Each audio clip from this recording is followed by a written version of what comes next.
할렐루야. 명절 잘 보내셨습니까? 네. 여러분들의 가족들과 형제들과 자녀들 모두에게 하나님의 만복이 충만하게 이끌기를 축복합니다. 오늘 저는 똑같이 명절이에요. 초막절 명절에, 이 명절에는 물축제, 비축제 이렇게 있다고 했죠. 그래서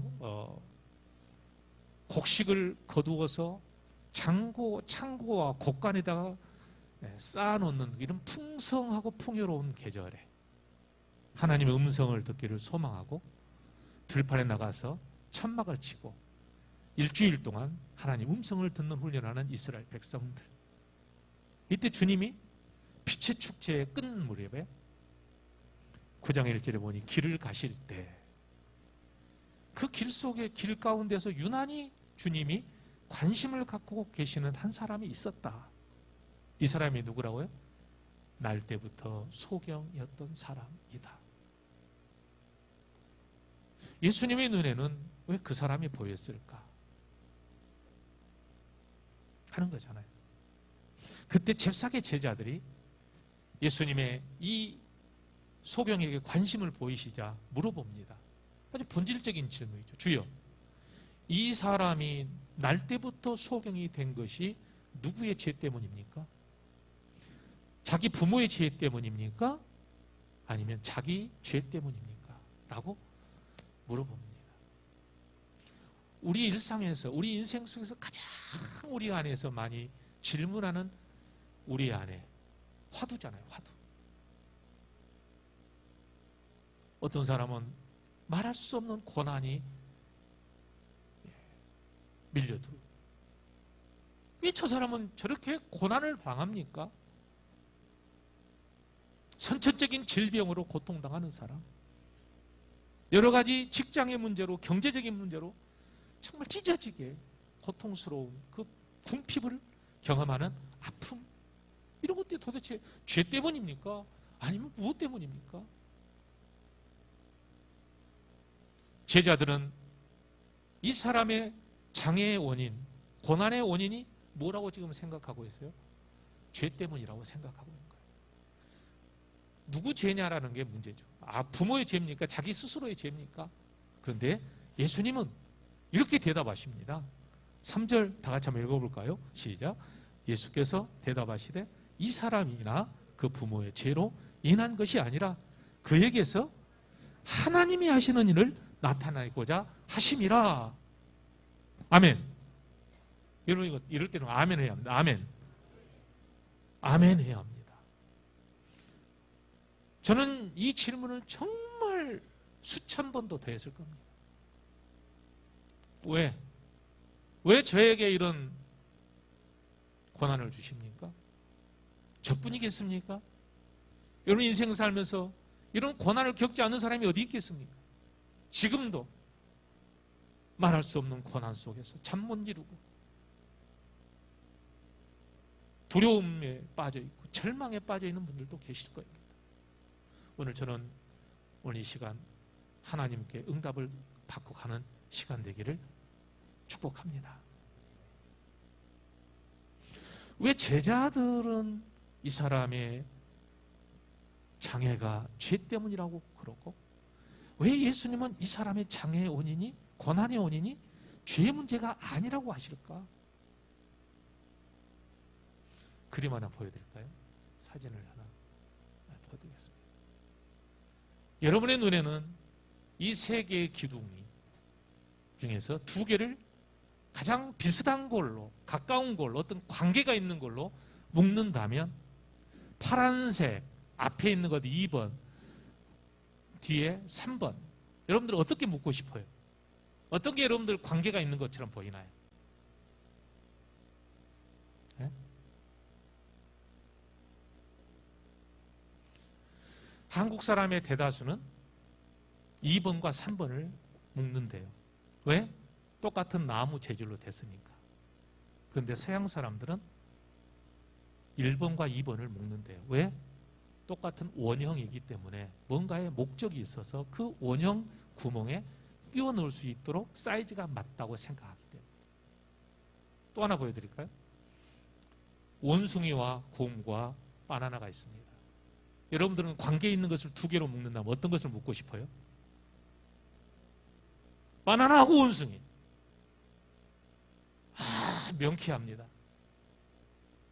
대다수의 한국 사람들은 원숭이와 바나나를 묶는데요.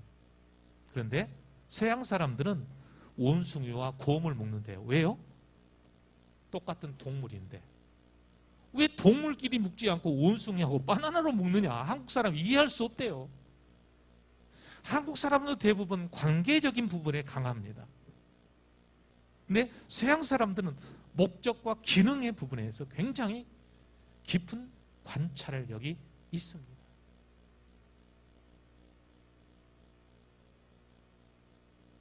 왜 이런 차이가 생길까? 왜 제자들은 이 장애의 원인이 죄 때문이라고 그러고 왜 예수님은 이 장애의 원인이 죄의 문제가 아니라 하나님의 어떤 목적이 있어서라고 그러실까? 우리는 신앙생활하면서 이런 부분에서 대다수의 우리 한국 사람들처럼 쉽게 가볍게 생각합니다. 그래서 아주대학교 심리학과 교수였던 김경일 교수가 그런 말을 해요. 한국 사람들은 대다수가 익숙한 것이 정답이라고 생각한대요. 익숙한 것이 정답이라.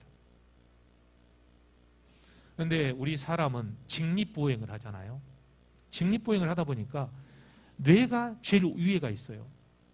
생각을 하려면 이 뇌에서 에너지가 발생해서 생각을 해야 되는데 이 생각을 하려면 발끝에서부터 이 피를 끌어모아야 된대요. 그래서 생각을 가장 많이 할 때 가장 많은 에너지를 필요로 한대요. 그래서 사람들은 생각을 별로 하지 않으려고 해. 힘드니까. 모든 에너지를 끌어모아서 이 뇌에서 이것을 소비시켜서 생각을 해야 되는데 그러지 않으려고 해요. 되도록이면 사람들은 편하게. 그래서 어떻게 해요? 사람들이 편하게 하는 게 뭐냐면 기억이라고 하는 기억. 그냥 내 기억 속에 남아있는 것으로 익숙한 것으로 그것을 결정하고 판단하고 판결을 해버려요. 이것을 인지적 장애라고. 고난이 왔을 때 우리는 그저 익숙하게 생각해버리려고. 그러나 예수님처럼 우리 모두가 좀 더 깊숙하게 우리의 모든 마음과 몸의 모든 것들을 다 모아서 왜 나에게 이런 고난을 주셨는지 하나님의 뜻과 목적을 살피고 하나님께 물어보고 기도하고 말씀을 묵상해 보는 것이 우리 믿는 자들이 해야 될 일이지 않겠습니까? 동의하시면 아멘 합시다. 예수님이 오셨을 때 유대인들이 대부분 그랬던 거예요. 수천 년 동안 율법에 익숙해 있었던 그들은 예수님의 생각과 관점이 전혀 자기들하고 달랐던 거예요. 그래서 자신들의 익숙한 것이 답이라고 생각해요. 정답이라고. 그래서 예수님을 몰아채운 거예요. 그래서 예수님을 끝내 죽여버린 거예요.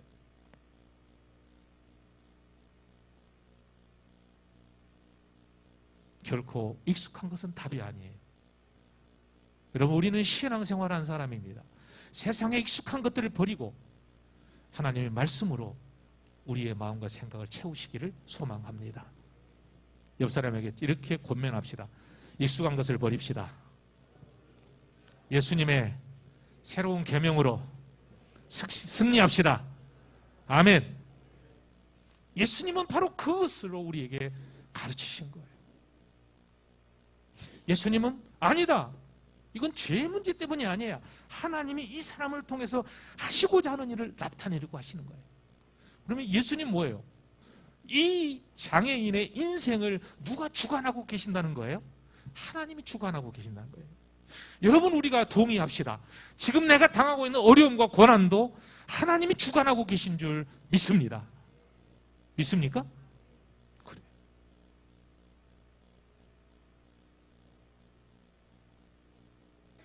제자들은 맹인으로 태어난 것을 죄라고 생각했지만 예수님은 죄가 아니라 하나님의 어떤 목적이 있어서 그러신다.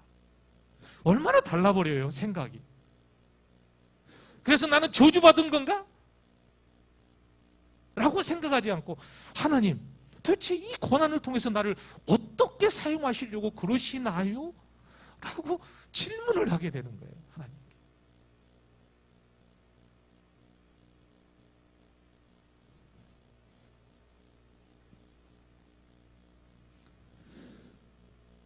오늘 또 예수님은 길거리에 많은 사람들이 있었지만 오늘도 주님이 유심히 살펴보시는 사람은 누구냐? 고난과 어려움과 절망과 그리고 아파하는 사람들을 유난히도 오늘 살펴보시고 관심을 갖고 계신다는 것을 우리는 이 시간, 이 말씀을 통해서 저는 은혜가 됩니다. 그렇다면 예수님은 이 사람에게 가셔서 고쳐주시는 거예요. 침으로 진흙을 발라서 눈을 발라주시고 실로암 목가에 가서 씻어라. 눈이 밝아졌어요. 자, 오늘 그러면 하나님이 하시고자 하는 일은 이 사람에게 기적을 베풀어서 낫게 하시려고 하는 게 하나님의 목적이셨을까? 그렇다면 다른 복음서에도 수많은 고침받는 기적이 많은데 왜 비슷한 기적을 여기다 기록해 놨을까? 하나님은 저는 그렇게 생각하지 않아요. 요한복음 뭐라고요? 표적이라고 했어요. 표적. 표적은 뭐라고요? 기적 너머에 하나님의 진짜 메시지가 있다라는 것이죠.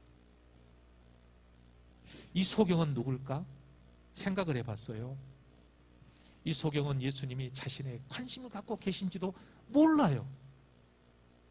이 사람은 예수님이 가까이 와도 그분이 누군지도 몰라요. 그분이 자기에게 가까이 왔다는 사실도 몰라요. 이 소경은 자신을 고쳐달라고 주님에게 말할 수도 없었어요.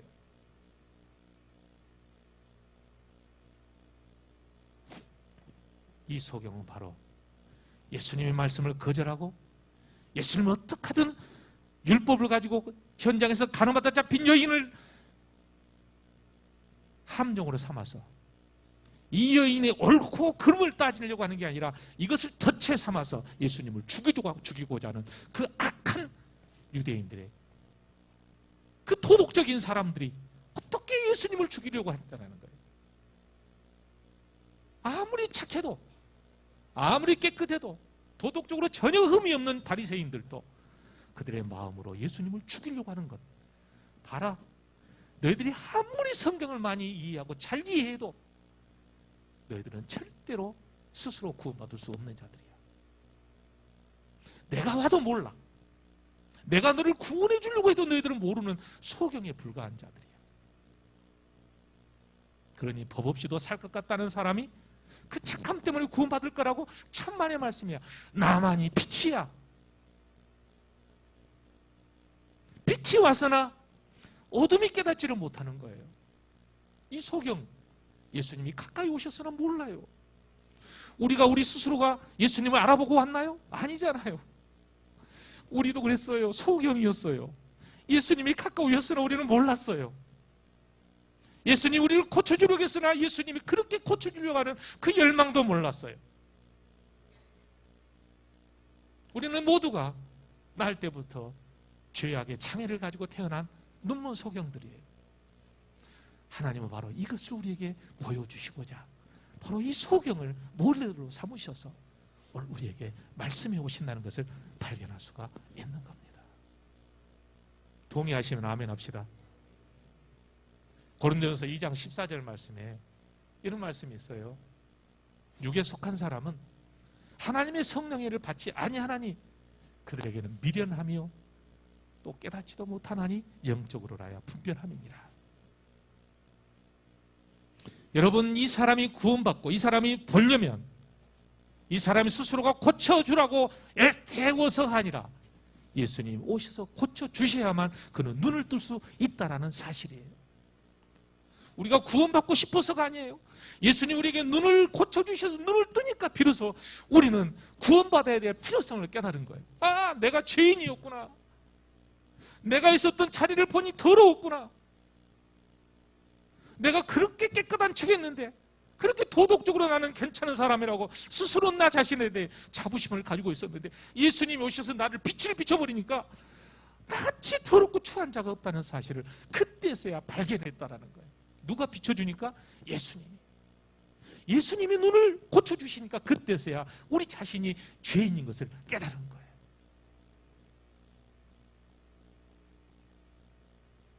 따라서 합시다. 내 스스로는 구원받을 수 없습니다.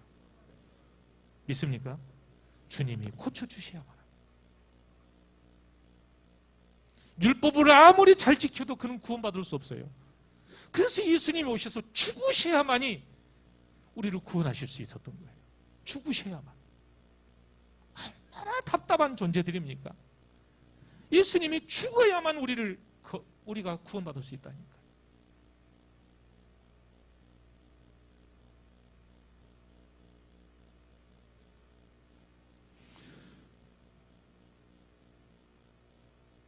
주님은 오늘도 육체적으로나 영적으로나 우리가 볼 수 있고 고침받기 위해서, 고쳐주시기 위해서 오늘도 우리에게 찾아오시는 사랑의 하나님이신 줄 믿습니다.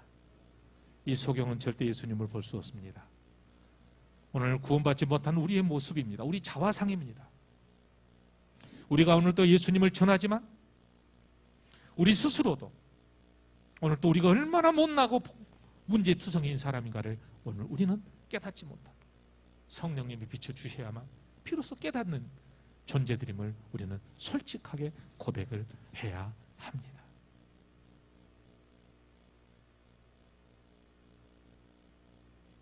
그래서 로마서 3장 10절, 11절 말씀에는 이런 말씀이 있어요. 기록된 바 의인은 없나니 하나도 없고 깨닫는 자도 없고 하나님을 찾는 자도 없다. 소경은 예수님이 가까이 와도 몰랐던 거예요. 예수님이 그를 내려다보고 계셨을 때도 그는 예수님을 볼 수가 없었습니다. 그는 보게 해달라고 요청도 하지 않았습니다. 그는 그런 필요성도 느끼지를 못하고 있었습니다. 그를 고쳐줘야 되겠다고 생각하신 분도 예수님이고, 그를 고쳐주기 위해서 오신 분도 예수님이고, 그에게 몸을 대어서 고쳐주신 분도, 눈을 뜨게 하신 분도 예수님이십니다. 내가 구원받는 내가 뭔가를 한 것은 아무것도 없는 존재라는 것을 오늘 우리에게 말씀하고 계시는 거예요.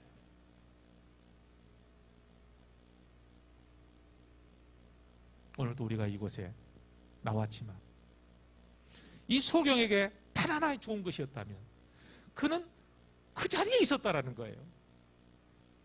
오늘 우리에게 유일한 게 뭔 줄 압니까? 바로 은혜 받을 수 있는 이 자리에 와 있었다는 사실만이 우리가 있는 축복이에요. 그러니 오늘 여러분들을 주님이 보시고 발견하시기를 주의 이름으로 축복합니다. 우리에게 이점이라고는 이것 단 하나밖에 없어. 오늘 내가 어쩌다가 오늘 이 자리에 와서 오늘 하나님이 나를, 이 자리에 있는 나를 보시고 오셔서 고쳐주시고자 가까이 오셨다라는 것.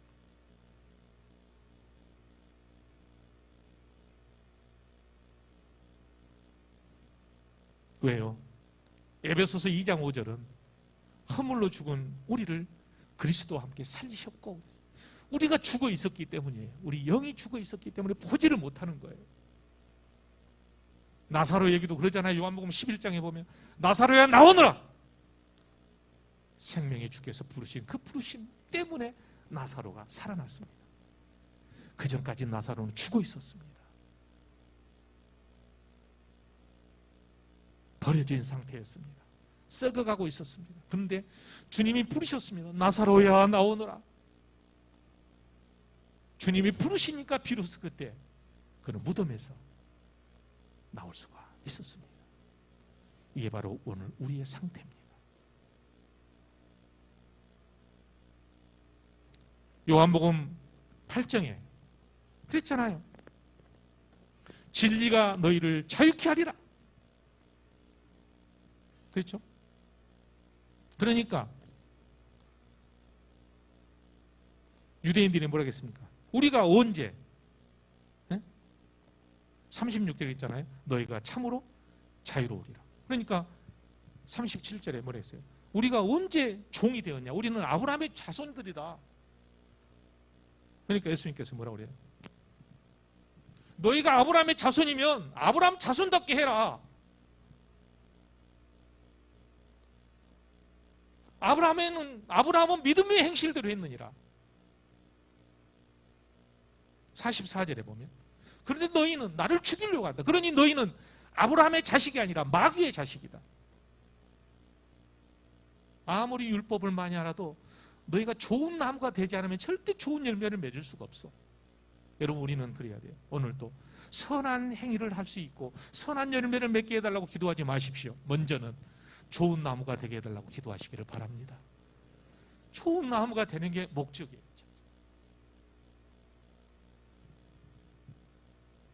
오늘도 나 자신이 소경임을 고백합시다.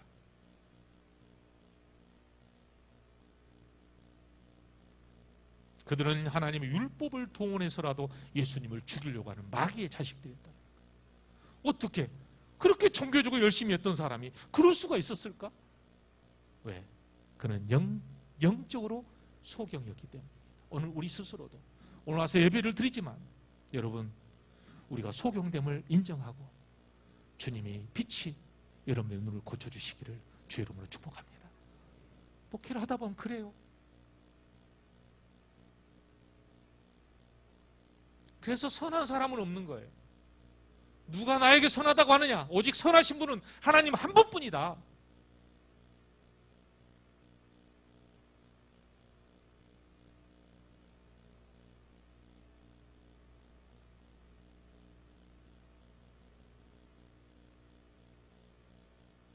율법으로는 절대로 구원받을 수 없습니다. 오직 예수님의 십자가의 죽으심만이 나를 구원하실 줄 믿습니다. 누가복음 9장 20절에 예수께서 이르시되 너희는 나를 누구로 하느냐? 베드로가 대답하되 하나님의 그리스도 신이이다. 경고하사 이 말을 아무에게도 이르지 말라.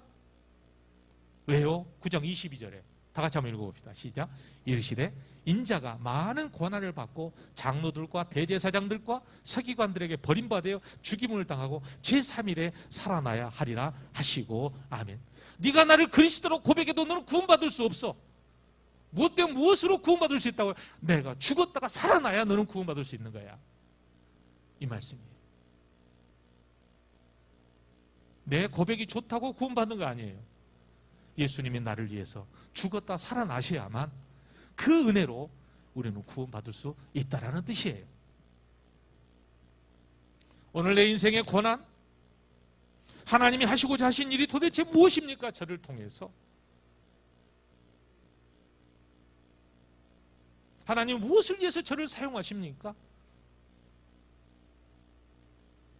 우리 스스로가 소경이라는 사실을 주님이 아시고 먼저 제 영의 눈을 뜨게 하시고 절대적 구원의 은혜 안에 우리를 들어오게 하시고 우리를 고쳐주시기를 원하셔서 오늘도 우리를 사용하고 계심을 우리는 이해할 수 있습니다. 예수님은 왜 고난받는지에 대해서는 말씀하지 않아요. 왜 고난을 주셨는지는 그 이유를 말씀하지 않아요. 왜 안 하셨을까요? 예수님은 인생의 고난은 그 무엇으로도 설명할 수 없는 복잡한 것이 인생이라는 것을 우리에게 가르쳐주고 계시는 거예요. 그것을 분석하고 그것이 원인이 뭐다라고 하지 않아요. 그저 하나님이 너에게 하실 일을 나타내려고 하시는 것이다. 그리고 주님은 우리의 빛이 되십니다. 어둡지? 고난이 오니까 어둡지? 왜 내게 고난이 왔느냐 따지지 말고 이 고난을 통해서 주의 나를 어디로 끌고 가시려고 하십니까? 빛이신 주님이 나를 인도해 달라고 기도가 우리에게 필요한 줄 믿습니다. 사장과 경비원이 있었죠. 사장이 중요한 미팅이 있어서 공항으로 비행기를 타러 갑니다. 마침 밤에 경비 서는 분이 헐레벌떡 사장님을 찾아옵니다. 사장님, 제가 꿈을 꿨는데 꿈이 이상합니다. 어떻게 꿈 꿨어? 제가 잠깐 졸았거든요. 근데 그 사이에 하나님이 저에게 꿈이 있는데 사장님이 사고 나는 꿈이었습니다. 다음 비행기 타시면 안 되겠습니까? 그래서 사장이 마음이 찜찜해서 다음 비행기를 탔습니다. 나중에 뉴스를 보니까 진짜 자기가 타려고 했던 비행기가 크게 사고 나서 추락해서 전원 사망했다는 거예요. 구사일생이었습니다. 돌아온 사장은 경비원을 불렀습니다. 자신을 살려준 고마운 마음으로 1억 원을 줬습니다. 그리고는 곧바로 해고했습니다. 왜 해고하세요? 1억 원은 목숨 건져준 감사함이고 해고는 밤에 경비 안 쓰고 졸았다. 웃으라고 한 얘기지만 중요한 것은 자기 자리를 지키는 것이다라는 거예요. 오병의 기적을 행하셨습니다. 예수님의 인기가 하늘을 치솟습니다. 사람들이 예수님을 왕으로 삼으려고 합니다. 그런데 예수님이 산으로 도망가 버리십니다. 제자들은 은근히 기대했을 겁니다. 왜 그 자리를 마다합니까? 세상에 부귀영화 다 얻을 수 있는데 왜 예수님은 도망가셨을까요? 주님은 그것을 위해서 오신 것이 아니기 때문이었죠. 왕이 되면 훨씬 더 하나님의 뜻을 이룰 기회가 더 많잖아요. 근데 예수님은 거절하셨습니다. 왜요? 예수님은 자신이 서야 될 자리가 어딘지 아시기 때문입니다. 고난이 와도 형통해도 우리 믿는 자들은 우리의 자리를 지킵시다. 우리의 자리를 지킵시다. 힘들다고, 세상의 유혹에 빠져서 형통하다고,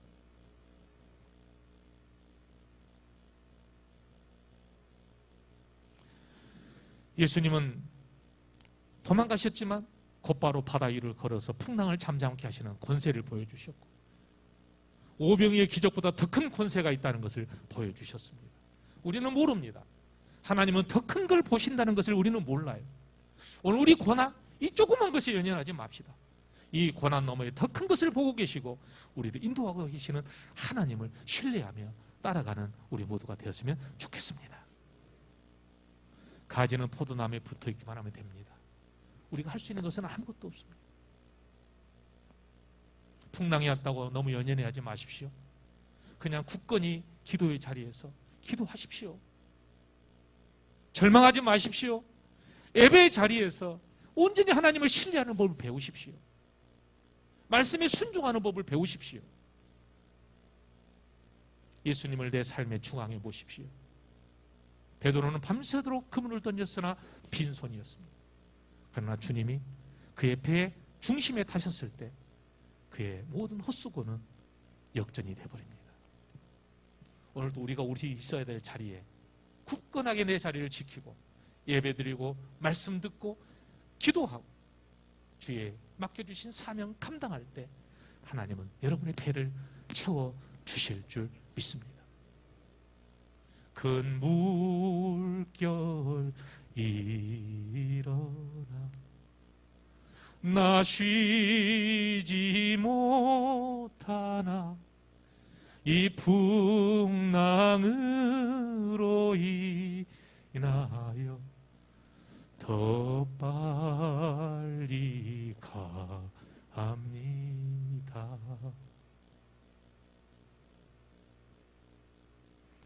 풍랑이 일어나 쉬지 못하지만 그것 때문에 더 빨리 가는 복을 누리시기를 바랍니다. 왜요? 우리는 믿음의 사람이기 때문입니다. 여러분, 하늘의 관점을 가지십시오. 많은 생각을 해보시고 하나님 말씀을 가지고 추적해 보십시오. 그러면 오늘 주님은 놀랍도록 우리를 빛이 되어서 인도해 주실 줄 믿습니다. 기도합시다. 하나님 감사합니다. 참으로 어렵고 힘듭니다. 두렵습니다. 잠을 이루지 못할 만큼 한숨이 우리의 건강한 숨을 훔쳐버립니다. 하나님, 너무너무 어렵습니다. 어둡습니다. 칠흑 같은 어둠이지만 주님 오셔서 우리가 새벽 날개를 치며 바다 끝에 거할지라도 그곳에서도 계신 하나님, 우리 참 좋은 교회 성도들 한 사람 한 사람을 붙잡아 주시옵소서. 예수 그리스도 이름으로 기도하옵나이다.